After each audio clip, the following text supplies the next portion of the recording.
Hello students, welcome once again to the career campus institute. आओ पढ़ें, अपना भविष्य गढ़ें। मैं हूं नॉलेज सिंह और मैंने आपको पिछली वीडियो में पढ़ाया था दो चर वाले रैखिक समीकरण को प्रतिस्थापन विधि द्वारा कैसे हल कर सकते हैं। ठीक है, आज के वीडियो में हम पढ़ने वाले हैं दो चर वाले रैखिक समीकरणों को हम विलोपन विधि द्वारा कैसे हल कर सकते हैं और प्रश्नावली 3.4। ठीक है, अगर आपने इसके पहले प्रतिस्थापन विधि और ग्राफीय विधि वाले लेक्चर्स हैं सो नहीं देखे हैं तो प्लीज़ उसे जाकर देख लें, तब आपके लिए और भी आसान हो जाएगा इस वीडियो को समझना, क्योंकि ये हमारा तीसरा मेथड है एक ही तरह के क्वेश्चंस को सॉल्व करने का। तो चलिए शुरू करते हैं आज का क्लास। देखो बच्चों, विलोपन का क्या मतलब होता है। विलोपन मतलब होता है किसी चीज़ को उसके प्लेस से क्या कर देना, एलिमिनेट कर देना, हटा देना। राइट, जैसे दो चर वाले समीकरण में हमें दो चर दिए हुए रहेंगे तो दोनों चरों में क्या करना है, हमें एक चर को हटा देना है। ठीक है, इसको हम बनाकर देखेंगे अभी, तो आपको बहुत ही अच्छे से समझ में आ जाएगा। राइट, तो देखिए यहाँ पर विलोपन का क्या मतलब होता है। विलोपन का मतलब जैसा कि हमने अभी आपको बताया, इसका मतलब होता है क्या, हटाना। ठीक है, हटाना, किसी एक चर को हटा देना है। एलिमिनेशन का भी मतलब क्या होता है, एलिमिनेशन का मतलब भी वही होता है, हटाना या फिर क्या करना, विलुप्त करना, विलुप्त करना। ठीक है, हमें क्या करना है, किसी एक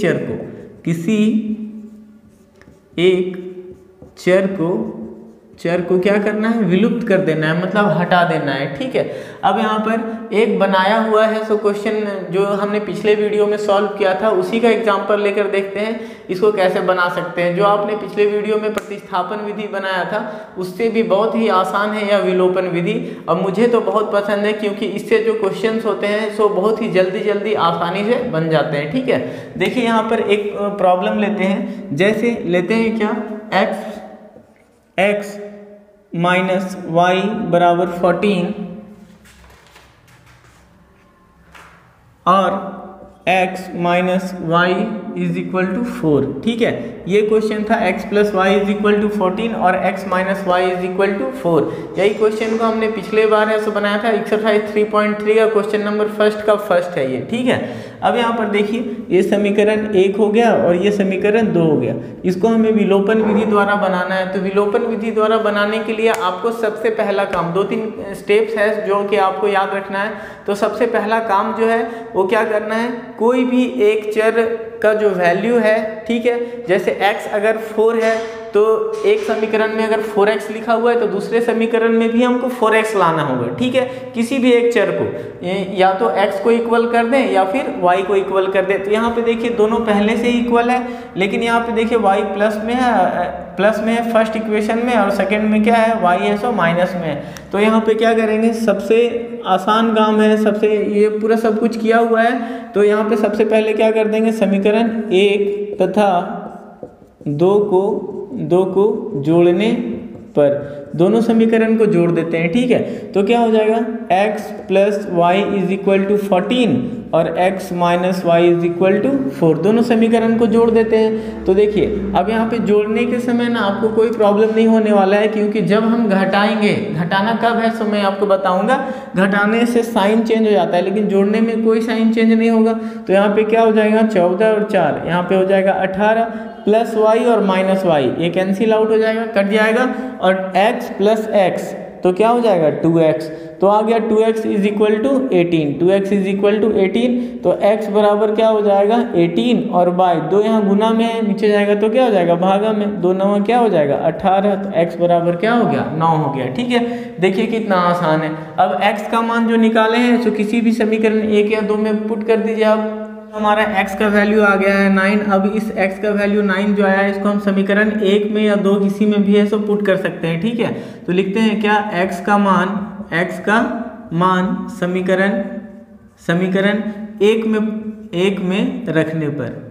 में रखने पर, ठीक है, देखिए x का मान 9 आया है, x का मान 9, इसको समीकरण 1 में रख देंगे तो हो जाएगा x plus y is equal to 14। तो x का वैल्यू रख देते हैं 9 और plus y is equal to 14।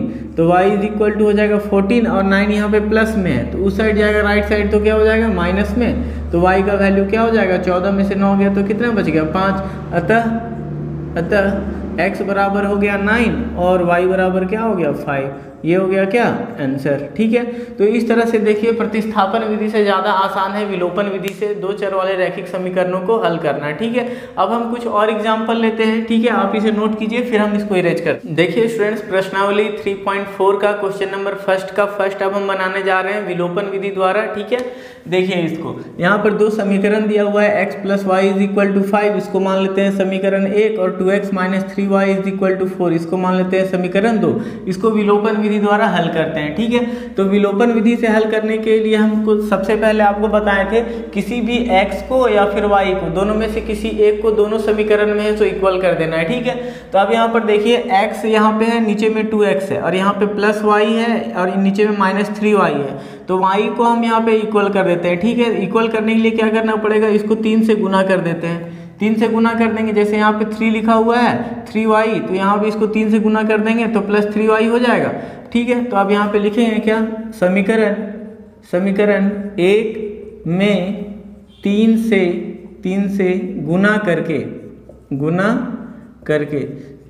समीकरण 1 में 3 से गुना करके क्या करेंगे, समीकरण 2 को जोड़ने पर।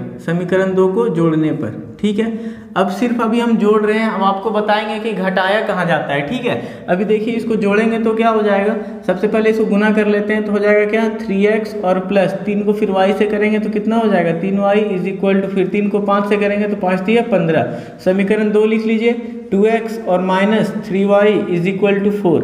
अब यहाँ पर देखिए इसको क्या कर देते हैं, जोड़ देते हैं। यहाँ पर लिख देते हैं क्या, जोड़ने पर। ठीक है, दोनों को जोड़ देते हैं। अब दोनों को जोड़ेंगे तो देखिए यहाँ पे क्या हो जाएगा, 15 और 4 यहाँ पे हो गया 19, और यहाँ पे हो जाएगा देखिए +3y और -3y दोनों है सो कट जाएगा, और यहाँ पे 3x और +2x क्या हो जाएगा 5x, तो x बराबर क्या हो जाएगा 19/5। ठीक है, तो x का मान निकल गया। अब ये जो x का मान निकला है उसको समीकरण 1 या 2 में पुट कर देंगे तो y निकल जाएगा।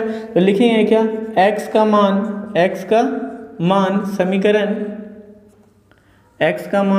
समीकरण 1 में रखने पर। ठीक है, x का मान समीकरण 1 में रख देते हैं। ठीक, तो अब यहाँ पे देखिए x का मान आया 19/5। समीकरण 1 में क्या लिखा हुआ है x + y = 5।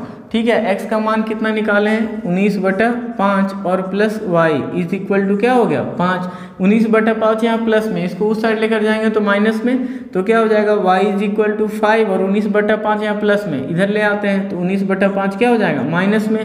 अब यहाँ पे क्या करेंगे, एलसीएम ले लेंगे। ठीक है, एलसीएम ले लेंगे तो यहाँ पे 5 हो जाएगा, क्योंकि 5 के नीचे कुछ नहीं है तो क्या है 1 है, तो 5 एकम 5, 1 का पहाड़ा 5 बार में आएगा, उसको 5 से गुना कर देंगे तो क्या हो जाएगा 25, और माइनस फिर 5 का पहाड़ा 5 एक बार में आएगा, उसको 19 से गुना कर देंगे तो 19 से कम 19, तो क्या बच जाएगा 25 में से 19 घट जाएगा, तो 25 में से 19 घटेगा तो कितना बचेगा 6 और बटा 5। अतः देखिए x बराबर क्या आ गया, x बराबर आ गया 19/5, और y बराबर क्या आ गया 6/5। ठीक है, बहुत ही ईजी है इसको बनाना।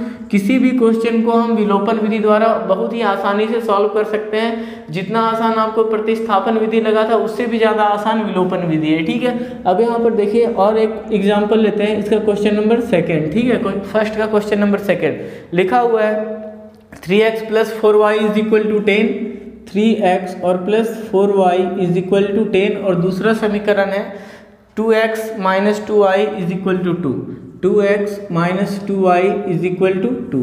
ठीक है, ये दो समीकरण है, ये समीकरण 1 हो गया और ये समीकरण 2 हो गया। ठीक है, अब दोनों में क्या करना है हमको, या तो x को इक्वल करना है या फिर y को इक्वल करना है। फिर से देखिए यहाँ पे y को इक्वल करना ज़्यादा आसान है, क्यों, क्योंकि यहाँ पे y में 4y है और यहाँ पे 2y है, तो इसका मतलब इसको अगर सिर्फ 2 से मल्टीप्लाई कर दें तो क्या हो जाएगा, यहाँ पर 2 से मल्टीप्लाई करने से 2 × 2 = 4y हो जाएगा, तो यहाँ पे दोनों y वाला टर्म इक्वल हो जाएगा। ठीक है, अब यहाँ पर देखिए लिखते हैं क्या, समीकरण 2 को कितना से गुना करना है, 2 से गुना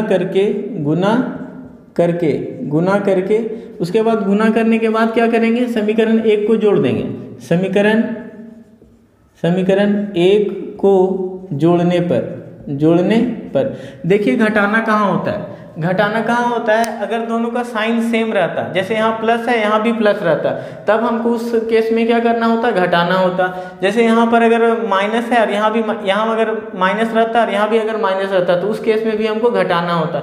मतलब अगर साइन सेम अगर रहेगा तब हमको घटाना है, और साइन अगर अपोजिट रहेगा, एक प्लस में और दूसरा माइनस में, तो हमको क्या करना है, जोड़ना है। ठीक है, तो यहाँ पर देखिए साइन अपोजिट है, एक प्लस में है एक माइनस में है, तो क्या करेंगे, जोड़ देंगे। ठीक है, जोड़ने पर। ठीक है, अब यहाँ पर देखिए समीकरण 2 को गुना कीजिए, समीकरण 2 को 2 से गुना कीजिए, तो 2 से गुना करने पर क्या हो जाएगा, 2 दूनी 4 x और माइनस फिर 2 दूनी कितना हो जाएगा 4 y और इज इक्वल टू फिर से कितना हो जाएगा 2 दूनी 4।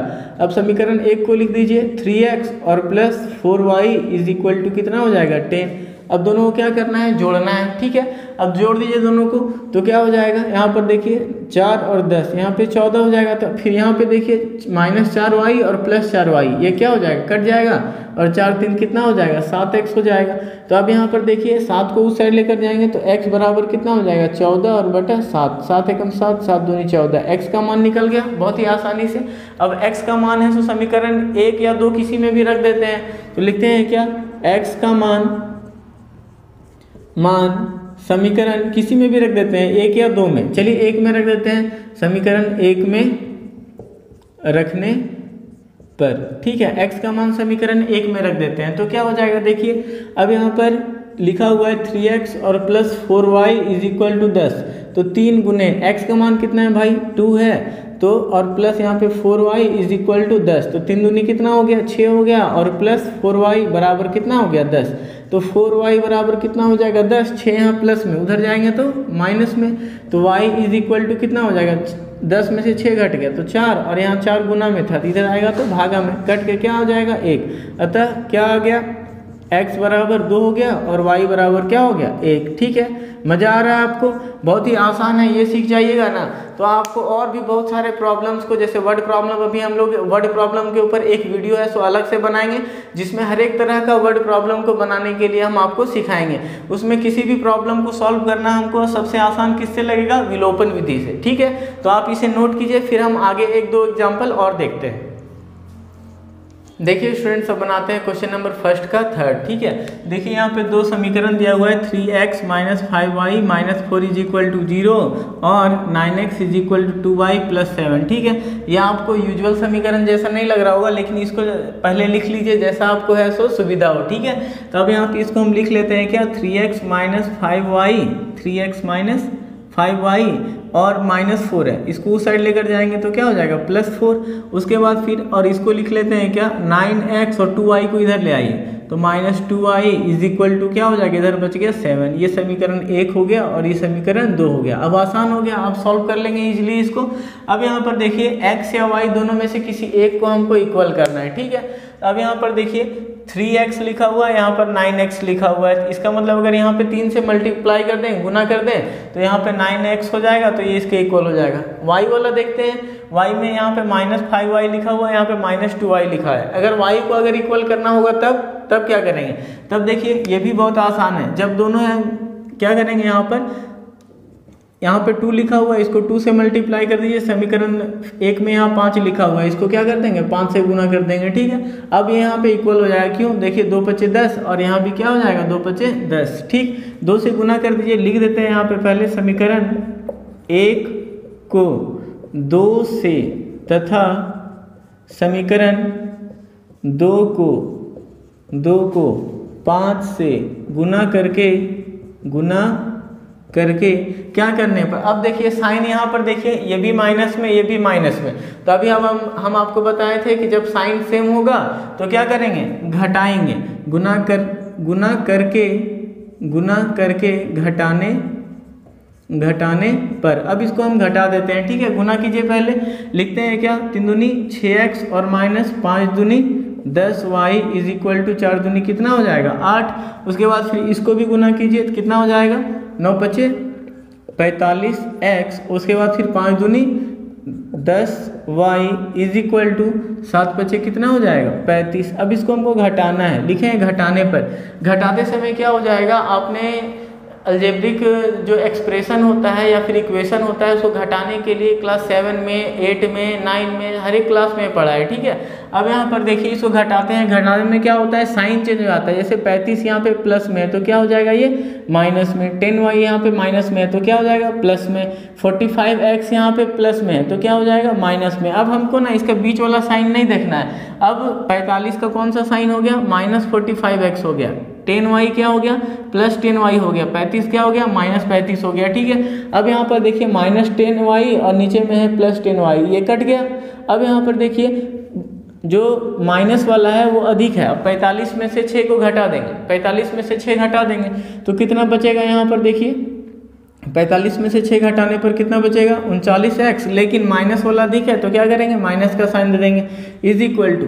अब यहाँ पर फिर देखिए माइनस वाला अधिक है तो 35 में से अब यहाँ पे हम क्या करते हैं, 8 घटा देते हैं तो कितना बचेगा, 27। लेकिन माइनस वाला अधिक है इसलिए माइनस का साइन देंगे। अब क्या करेंगे, माइनस माइनस कैंसिल हो जाएगा तो x बराबर कितना हो जाएगा, 27 और बटा 39, ठीक है। 27 और बटा 39, 3 से काट दीजिए तो 3 9 27 हो जाएगा और ये कितना हो जाएगा, 13 3 39। तो x बराबर क्या हो गया, 9 बटा 13। अब x का मान निकल गया, ठीक है। अब क्या करते हैं, अब तो आसान हो गया, लिखते हैं x का मान समीकरण किसी में भी 1 या 2 में पुट कर देते हैं तो लिखते हैं 1 में रखने पर, 1 में रखने पर x का मान समीकरण 1 में रख देते हैं, ठीक है। तो x का मान 9 बटा 13 है। समीकरण 1 में क्या लिखा हुआ है, 3x माइनस 5y और माइनस 4 इज इक्वल टू 0, ठीक है। अब यहाँ पर देखिए इसमें रख दीजिए समीकरण 1 में इसका मान, तो 9 बटा 13 है तो 3 गुने क्या करेंगे, 9 बटा 13 और माइनस 5y और माइनस 4 बराबर 0, ठीक है। तो 9 ये कितना हो जाएगा, 27 और बटा 13 और माइनस क्या हो जाएगा, 5y और माइनस 4 बराबर क्या हो जाएगा, 0। अब माइनस 4 और 27 बटा 13 दोनों को उस साइड लेकर जाएंगे तो क्या हो जाएगा, देखिए यहाँ पे हो जाएगा minus 5y is equal two plus 4 हो जाएगा, माइनस 4 है उधर जाएगा प्लस 4 और 27 बटा 13 यहाँ प्लस में तो उधर हो जाएगा माइनस 27 बटा 13। तो minus 5y is equal to यहाँ पर फिर कितना हो जाएगा, देखिए 13 एलसीएम हो जाएगा तो 13 चक कितना हो जाएगा, यहाँ पे 52 और माइनस यहाँ पे कितना हो जाएगा, 27 हो जाएगा, ठीक है। अब फिर यहाँ पे देखिए माइनस 5y हो गया इज इक्वल टू 52 में से 27 घटाएंगे तो ठीक है, तो क्या हो जाएगा यहाँ पर देखिए 12 में से 7 गया तो कितना बचेगा, 5। और फिर यहाँ पे कितना बचा, 4 बचा तो यहाँ पे 25 हो गया बटा कितना हो गया, 13। तो देखिए यहाँ पे 5 से काट सकते हैं, 5 एकम 5, 5 पचे 25। अब माइनस साइन है उधर चला जाएगा तो y इज इक्वल टू कितना हो जाएगा, माइनस 5 बटा 13। अतः x बराबर हो गया कितना, देखिए 9 बटा 13 और y बराबर कितना हो गया, माइनस 5 बटा 13। अभी हम इसको y को इक्वल करके बनाए देखिए, लेकिन x को इक्वल करके हम इससे भी आसानी से इसको सॉल्व कर सकते हैं। हम आपको शॉर्ट में सॉल्व करके बता रहे हैं। देखिए यहाँ पर समीकरण 1 लिख लेते हैं, 3x minus 5y is equal to 4 और समीकरण 2 क्या है, 9x और minus 2y is equal to 7। ये समीकरण 1 हो गया और समीकरण 2 हो गया। अब यहाँ पे देखिए x को इक्वल कर देते हैं तो यहाँ पे 9x है, यहाँ 9 लाने के लिए क्या करेंगे, 3 से गुना कर देंगे, 3 से गुना कर देंगे तो क्या करेंगे, समीकरण 1 में 3 से गुना करके 2 को मतलब समीकरण 2 को घटाने पर फिर से यहाँ पे क्यों घटाएंगे, क्योंकि ये भी प्लस में है और ये भी प्लस में है, घटाएंगे तो साइन चेंज हो जाएगा और एक टर्म में से कट जाएगा, ठीक है। तो अब यहाँ पर देखिए 3 से गुना कीजिए तो 3 तिया कितना हो जाएगा, 9x और माइनस 5 तिया कितना हो जाएगा, 15y और इज इक्वल टू 4 तिया कितना हो जाएगा, 12।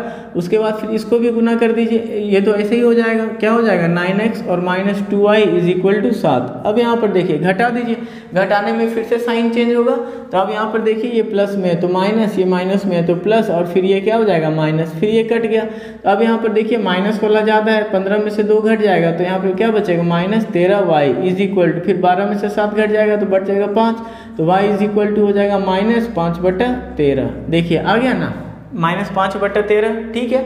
अब उसके बाद फिर देखिए y का मान फिर पुट करेंगे समीकरण 1 या 2 में तो हमको क्या निकल जाएगा, x का मान निकल जाएगा, ठीक है। तो इस तरह से हम क्या कर सकते हैं, किसी भी x या y को विलुप्त करके मतलब एलिमिनेट करके एक को एलिमिनेट करेंगे दूसरा का मान निकल जाएगा। कोई भी एक हम लोग क्या कर सकते हैं, एलिमिनेट कर सकते हैं, या तो x को फिर y को। ठीक है, अब यहाँ तक हो गया हमारा विलोपन विधि समाप्त। अब हम क्या करेंगे, नेक्स्ट वीडियो में हम पढ़ेंगे वज्र गुणनखंड विधि, मतलब क्रॉस मल्टीप्लिकेशन मेथड। ठीक है, और हम वर्ड प्रॉब्लम के जो सारे क्वेश्चन हैं एनसीईआरटी का, इसके लिए एक अलग से सेपरेट वीडियो बनाएंगे जब हमारा ये जो चैप्टर है सब खत्म हो जाएगा। उसके बाद उसमें हम ढेर सारे टिप्स एंड ट्रिक्स के साथ सारे वर्ड प्रॉब्लम, क्योंकि वर्ड प्रॉब्लम को सॉल्व करना स्टूडेंट्स के लिए मुश्किल हो जाता है और वो इसके मुश्किल टास्क समझते हैं, इसलिए हम इसको आसान से आसान तरीके में से बताने की कोशिश करेंगे ताकि आपको सारे वर्ड प्रॉब्लम्स आसानी से बन सके और कभी भी इसमें कभी कोई प्रॉब्लम ना हो। ठीक है, तो मिलते हैं नेक्स्ट वीडियो में, तब तक के लिए जय हिंद।